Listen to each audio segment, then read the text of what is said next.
হরে কৃষ্ণ। তো আমরা আবারও ফিরে এলাম আমাদের সাপ্তাহিক এই আয়ুর্বেদের কথা বা স্বাস্থ্য কথা নিয়ে। শরীর ঠিক রাখতে গেলে স্বাস্থ্য ঠিক রেখে আমাদের ভগবানের ভজন করা, এই হচ্ছে আমাদের উদ্দেশ্য। তো আমাদের সাথে উপস্থিত আছেন ডক্টর কৃষ্ণভূষণ প্রভু, ডক্টর কৃষ্ণেন্দু সিনহা রয়, আয়ুর্বেদ আচার্য, BAMS। তো ওনার কাছ থেকে আমরা এর আগেও বিভিন্ন বিষয়ে শুনেছিলাম। গত সপ্তাহে আমরা শুনেছিলাম পাইলস বা অর্শরোগ নিয়ে। অনেকে এটা শুনেছেন এবং অনেক কমেন্ট করেছেন। আপনারা অনেকে অনেক কিছু লিখে পাঠিয়েছেন, আবদার করেছেন। কেউ বলছেন ক্যান্সার নিয়ে আলোচনা করুন, কেউ বললেন এই রোগ নিয়ে আলোচনা করুন। বিভিন্ন রোগ নিয়ে আলোচনা করতে আপনারা বলেছেন, বিভিন্ন ব্যথা, বিভিন্ন সমস্যা নিয়ে আমরা ক্রমান্বয়ে করার চেষ্টা করব।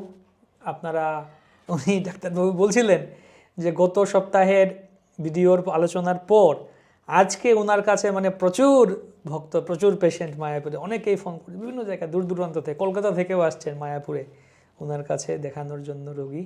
ফ্রিতে উনি চিকিৎসা দিচ্ছেন প্রতি শনিবারে মায়াপুর ধামে।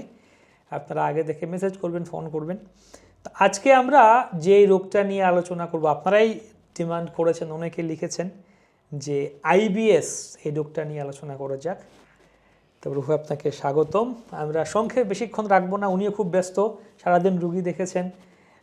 ওনাকে আমরা আবার চলে যাবেন উনি ব্যান্ডেলে, বেশিক্ষণ রাখবো না আমরা। প্রভু তাহলে আমাদেরকে কি শোনাবেন আজকে IBS সম্বন্ধে? কি এটা, কি রোগ, কি সিমটম?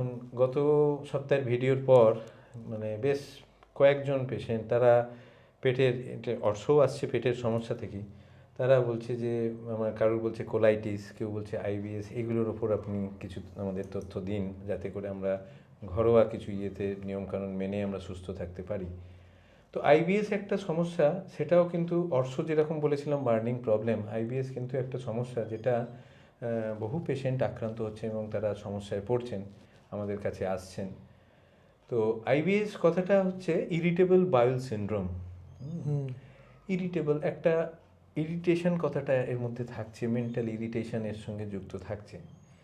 যদিও আয়ুর্বেদ শাস্ত্রে এর কোনো যে সমার্থক কিছু শব্দ এরকম আমরা পাই না, কিন্তু আমরা দেখেছি অ্যালোপ্যাথিক ডাক্তারবাবুদের কাছে রোগীরা গিয়ে যখন আমাদের কাছে ঘুরে আসেন, যখন ওনারা ঠিক কনফার্ম কোনো ডায়াগনোসিসে যেতে পারছেন না, পেটের বিভিন্ন সমস্যা লেগেই রয়েছে পেশেন্টের, কারুর দেখা যাচ্ছে কোষ্ঠকাঠিন্য হচ্ছে, কারুর দেখা যাচ্ছে বারবার পায়খানা হচ্ছে, দিনে 4 বার 5 বার আমাশার মতো পায়খানা, তো তখন তারা একটা টার্ম ব্যবহার করেন যে আপনার IBS হয়েছে, IBS হয়ে গেছে। ঠিক আছে।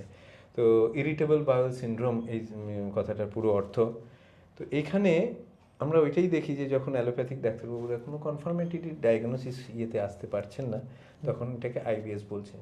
কিন্তু আয়ুর্বেদ শাস্ত্রে আমরা দেখেছি যে মানুষ সব রকম পথ্য, সব রকম নিয়মকানুন মেনে চলছে, তারপরেও সে মনে করছে যে না, এত নিয়মকানুন মানার পরেও আমার হজম ঠিকমতো হচ্ছে না। খাওয়া দাওয়া ডাক্তারবাবু আপনি ভিডিওয়ে যা বলছেন মেনে চলছি, তা সত্ত্বেও দেখা যাচ্ছে যে আমার হজম ঠিকমতো হচ্ছে না, পেট ফুলে রয়েছে, যেটাকে আমরা আয়ুর্বেদের ভাষায় বলি উদাবর্ত, ঠিক আছে, পাচন হচ্ছে না, আগের খাবারটা ঠিকভাবে জীর্ণ হচ্ছে না। আমরা বেশ কিছু ভিডিও আগে গত বছর আমরা বলেছিলাম যে যখন দেখবেন যে আগের খাবারের পর 6 ঘন্টা 8 ঘন্টা চলে গেছে, তাও ঢেকুর উঠছে, আগের খাবারে সেই গন্ধ আসছে, তার মানে সেই খাবারটা জীর্ণ হয়নি,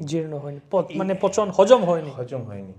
এই অজীর্ণ থেকে কিন্তু IBS যেটা কনসেপ্ট মডার্ন সায়েন্স বলছে, এটা নিয়ে কথা একটা পেটের সমস্যা। হ্যাঁ, মানুষ সব রকম নিয়মকানুন পালন করছে, খাওয়া দাওয়ার যেমনটা আমরা বলছি সেরকমভাবেই সব কিছু পালন করছে, তাও কোথাও যেন একটা উদ্বেগ, চিন্তা, ভয়, শোক এগুলো কাজ করছে, যেটা আজকের দিনে কিন্তু ক্রমবর্ধমান। আজকের সমাজে মানুষের যে একটা হেকটিক শিডিউল কাজকর্মের এবং অর্থের পেছনে মানুষকে যেভাবে দৌড়তে হচ্ছে, একটা বিরাট টেনশন, অ্যাংজাইটি ফিল লাইফ, হ্যাঁ, এর ফলে মানুষের সবসময় একটা উদ্বিগ্নতা, ভয়, কি হবে ভাব, কি হবে, এইরকম একটা মানসিক উদ্বেগ সবসময় কাজ করছে।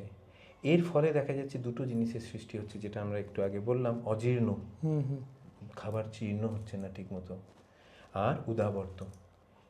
এই যে অজীর্ণ যেটা হচ্ছে, সেটা থেকে কিন্তু সৃষ্টি হয়।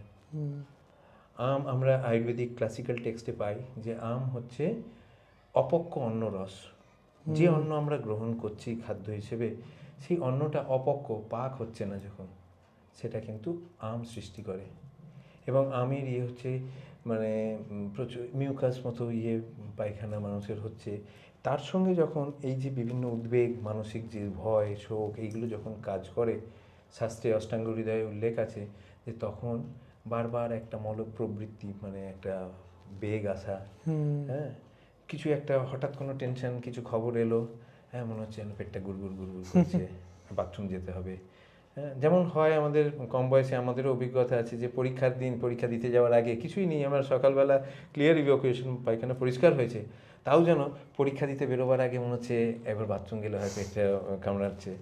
তো এইগুলো কিন্তু মানসিকই এটা বিরাট একটা মানে প্রভাব এর আছে। এখন আমরা বেশিরভাগ পেশেন্টের ক্ষেত্রেও দেখতে পাচ্ছি। হ্যাঁ, এটা একটা ভালো ইয়ে বলেছেন আপনি, পরীক্ষা যাওয়ার আগে। হ্যাঁ, মানে ও ধরনের হয়, ছোটবেলায় পরীক্ষায় কোনো মিটিংয়ে যাব, ইম্পর্টেন্ট কোনো একটা ইভেন্টে যাব, মনে হয় আরে যদি ওই সময় ইভেন্টের মাঝখানে বা পরীক্ষার মাঝখানে যদি সমস্যা হয় আগে থেকেই ক্লিয়ার করে যাই।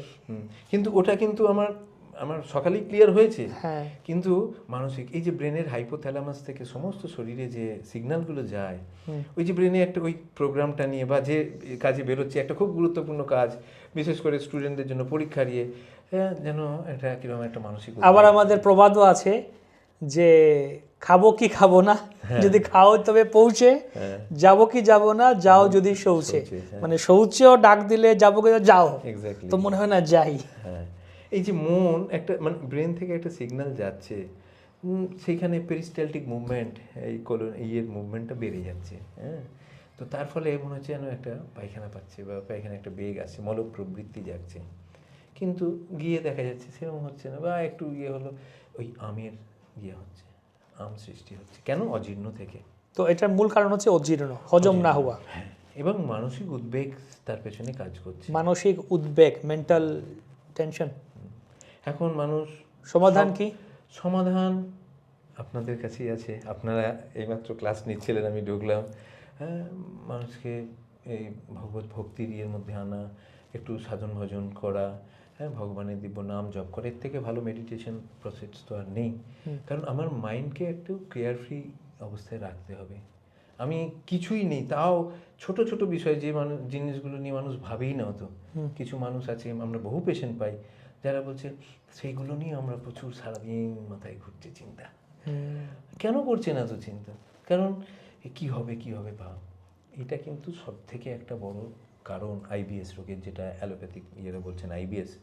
হ্যাঁ, এবং তাতে প্রায় 99% পেশেন্ট দেখা গেছে যারা এই মানসিক উদ্বেগটা তাদের মধ্যে বিশালভাবে আছে। ঘুম ভালো হচ্ছে না, চিন্তা ভাবনায় বারবার রাতে ঘুম ভেঙে যাচ্ছে, সারাদিন একটা উদ্বিগ্নতা কাজ করছে। এর উপায় একটা তো স্পিরিচুয়াল প্র্যাকটিসের মধ্যেই যাবে, কারণ মেন্টাল একটা ইয়ে থাকতেই হবে। কারণ আয়ুর্বেদ শাস্ত্রে অষ্টাঙ্গ হৃদয়ে বলেছে সুখাত্মা। আপনি কিছু ভালো কিছু যে কোনো কাজ করতে যান, আপনাকে সেই যে একটা সুখের অবস্থা, মানসিক একটা যে স্থিতিশীল অবস্থা, এটা দরকার, নাহলে আপনি কোনো কাজেই সফল হতে পারবেন না। কি বলুন স্পিরিচুয়াল প্র্যাকটিসে বলুন, কি আপনার অফিস জবে বলুন, যে কোনো জায়গাতেই আপনি মেন্টালি একটা পিসফুল কন্ডিশনে আপনাকে থাকতে হবে। সেই সুখাত্মার কথা কিন্তু অষ্টাঙ্গ হৃদয়তেও বাগভট বলেছেন। ঠিক আছে, তো এইটা একটা দরকার। আর এই যে অজীর্ণটাকে কারেকশন করার জন্য আমাদের দরকার দীপন পাচন, মানে অগ্নিদীপক, মানে যে জঠরাগ্নি আছে সেই জঠরাগ্নিটাকে উদ্দীপ্ত করা।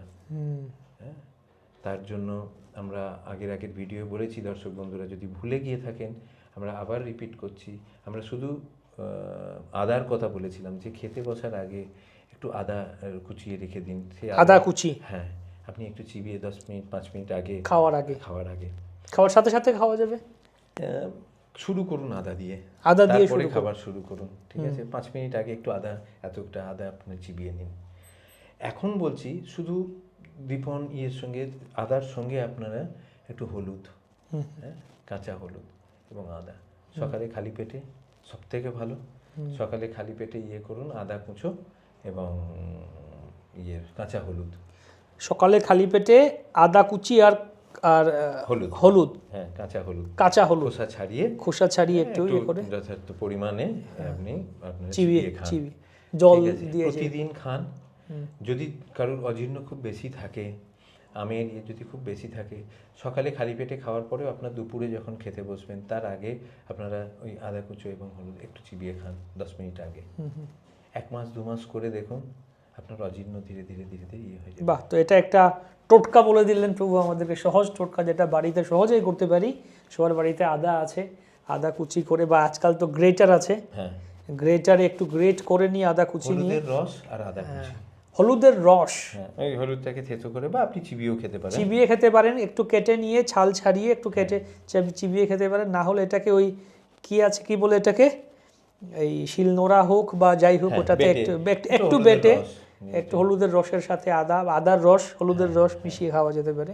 দীপন এবং এখন সর্দি কাশিতে আমরা সেটা করি, ওতেও কাজ দেবে। কাশিতে, শীতের দিনে সেটা কাশিতে করি। এই যে শীতের শুরুতে, হ্যাঁ, যে কাশি মানে যাচ্ছে না, মনে হচ্ছে যাচ্ছে না না। কাশিটা 7 দিন 10 দিন পরেও একই রকম হয়েছে, একটু আদা থেতো করে 1 চামচ আদা রস আর সিকি চামচ, যদিও এটা আজকের আলোচনার বাইরে, কিন্তু শীতের শুরু সবার কাজে লাগবে। 1 চামচ আদার রস এবং সিকি চামচ মধু দিনে 2 বার বা 3 বার খান, দেখুন 3 দিন 4 দিনের মধ্যে সেই কাশি আপনার 2-3 কমবে। বার। আমরা একটা পরবর্তীতে ভাবছি আলোচনা অন্য একটা, আর যদি আজকে রেলেভেন্ট হয় বলতে পারেন চ্যবনপ্রাশ, এটা কি আসলেই বাজারে পাওয়া যায়, ডাবর বা এই সেই?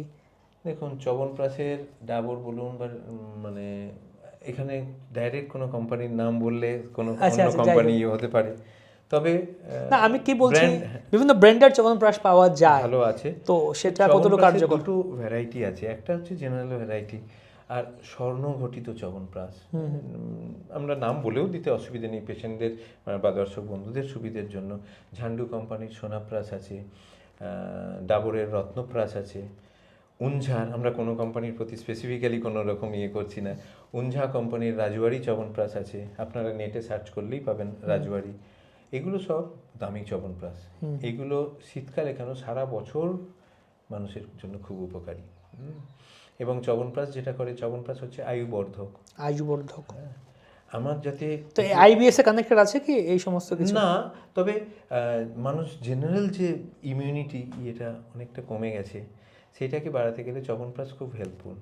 আমরা প্রথম দিকের ভিডিওগুলোতে বলেছিলাম যে এই আয়ুর্বেদের যে ইয়েগুলো, তাতে স্বাস্থ্যস্য স্বাস্থ্য রক্ষণম, সুস্থ ব্যক্তির স্বাস্থ্যকে রক্ষা করা, সুস্থতাটাকে রক্ষা করা, তার জন্য চ্যবনপ্রাশ প্রিভেন্টিভ অ্যাসপেক্ট, চ্যবনপ্রাশ বেশ।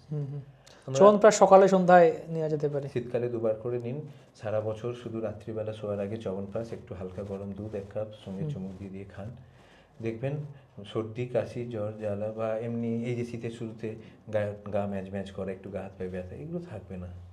আইবিএস এ আসি আমরা। আইবিএস এর মূল কথা আপনি বললেন, একটু হলুদ একটু আদা নিলে মানে দীপন পাচনে কাজে তাহলে আসে। পাচনটা ইয়ে হলে অজীর্ণটাকে কারেকশন করাতে পারবো, যে খাবারটা হজম হচ্ছে না, আম সৃষ্টি করছে। আর তার সঙ্গে আমরা অনেকের দেখা যায় কোষ্ঠবদ্ধতা, মল প্রবৃত্তি আসছে না, পরিষ্কার হচ্ছে না, সেক্ষেত্রে হরিতকির ব্যবহারে আমরা খুব ভালো কাজ পাই। ত্রিফলার মধ্যে আমরা জানি আমলকি, হরিতকি, বয়রা আছে। শুধু হরিতকি যদি চূর্ণ করে আমরা খেতে পারি, তাহলে কিন্তু কোষ্ঠের সেই কোষ্ঠবদ্ধতাটা ক্লিয়ার হবে এবং মল প্রবৃত্তি, পরিষ্কার মল ত্যাগ হবে। তার ফলে কিন্তু আইবিএস এর ইয়ে অনেকটাই মানে কেটে যাবে। আর দুটো দিক, একটা হচ্ছে মানে মানসিক স্থিতিশীল অবস্থাটাকে মেনটেন করা এবং আমার দীপন পাচন, আমার হজম ইয়েটাকে, অগ্নিবলটাকে ঠিক রাখা, যাতে করে আম সৃষ্টি না হয়। এই দুটো দিককে যদি ব্যালেন্স রাখি, অ্যালোপ্যাথিক সায়েন্স যেটা বলছে আইবিএস, এর থেকে কিন্তু আমরা পুরোপুরি মুক্তি পাবো। ওষুধ আছে অনেক রকম, ওষুধের ব্যাপারে আমরা যাব না, কারণ রোগীদের স্পেসিফিক সমস্যাগুলো শোনার পর আমরা বলতে পারি। তবে মানস মিত্র বাতকম বলে একটা ওষুধ আছে, খুব সুন্দর কাজ করে মেন্টাল যে পিসফুল কন্ডিশনটা ঠিক রাখার জন্য এবং সুখের অবস্থাটাকে ইয়ে রাখার জন্য। তো এই সুখের অবস্থাটা, মানসিক স্থিতিশীল অবস্থাটা যখন আসছে, যখন আমরা দীপন পাচনের মাধ্যমে আমাদের অজীর্ণটাকে কারেকশন করতে পারছি, আম কিন্তু অনেক কন্ট্রোল হয়। তার ফলে যেই বারবার মলের প্রবৃত্তি ইয়ে আছে, আইবিএসে যেটা প্রধান সিমটম, এটা কিন্তু আর থাকে না। এর সাথে আমরা পেশেন্টদের অ্যাডভাইস করি, যাদের আমাশার একটু ইয়ে আছে, একটু বৈশানর চূর্ণ, একটু পাউডার, হরিতকির কথা আমরা বলেছি, যাদের একটুখানি মলটা পরিষ্কার হচ্ছে না বা একটু কোষ্ঠবদ্ধতা আছে।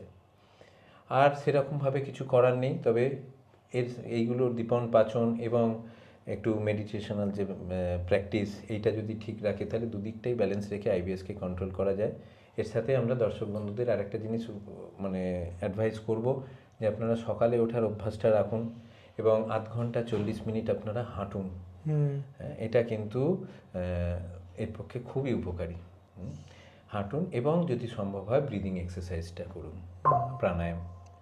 এই হাঁটা এবং প্রাণায়াম এটা থাকলে আর বাকি যেগুলো বললাম এগুলো মেনটেন করলে আমরা একদিন কিন্তু আমরা কন্ট্রোল করতে পারি। প্রভুকে অনুরোধ করে যদি প্রাণায়ামটা আমাদের করে দেখান, কিভাবে প্রাণায়াম করতে হয়, এটা 15-20 মিনিটের আমরা ছোট সেশন করতে পারি। শুধু কোন ব্রিদিং এক্সারসাইজগুলো আমাদের ফিট রাখার জন্য, এনার্জেটিক, সারাদিন রাউন্ড দ্য ক্লক আমরা এনার্জেটিক থাকবো, হ্যাঁ, আমি আপনাদের সঙ্গে শেয়ার করতে। বাহ, হরি বল। আমরা অত্যন্ত সৌভাগ্যবান প্রভু আপনাকে পেয়ে। আপনি আমাদের এত এত সুন্দর কথা ফ্রিলি শেখাচ্ছেন। তো জ্ঞান, অমূল্য জ্ঞান, জ্ঞান আপনি আমাদের সাথে শেয়ার করছেন। আপনারা শেয়ার করুন, সবার কাছে পৌঁছে দিন শেয়ার করে ভিডিওগুলি। এই রোগ শোক তো সবারই আছে, রোগ শোক ছাড়া কেউ থাকে না। কারো অলরেডি রোগ হয়ে আছে, কেউ কেউ রোগ হওয়ার পথে।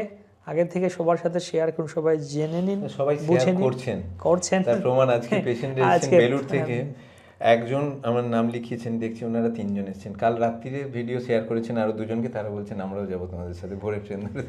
3 জন চলে তো এসেছে। আপনারা শেয়ার করছেন, এটা কিন্তু অনেক মানুষ উপকৃত হচ্ছে। বাহ, খুব ভালো। তো আলোচনাগুলির উপকার হচ্ছে। আপনারাও চলে আসেন, মায়াপুরে রাধা মাধব দর্শনও হয়ে যাবে এবং ডাক্তারবাবুর দর্শনও হয়ে যাবে।